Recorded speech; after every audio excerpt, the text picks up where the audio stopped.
sajtokat nem csak borokkal, hanem sörökkel is remekül össze lehet párosítani. Ezeknek a gasztronómiai szabálya az úgynevezett 3C, ez az angol Compare, Contrast, Cleansing, tehát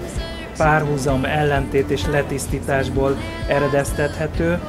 míg a borokat főleg a sajtoknál az ízellentét párokkal tudjuk jól harmonikusan összekóstolni, addig a söröknél nagyon sok párhuzam is van, mint például a sajtoknak a diós ízvilága, ami a árpamalátának az ízeivel, az élesztő és a sajtoknál a nemes penésznek a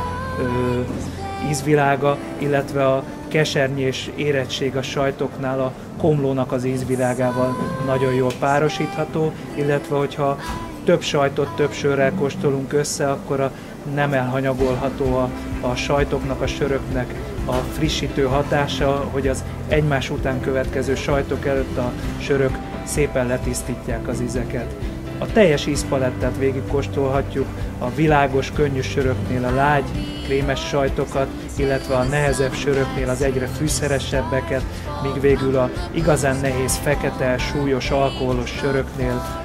mindenféle sokáig érlelt, akár több évig érlelt sajtokat remekül összepárosíthatunk.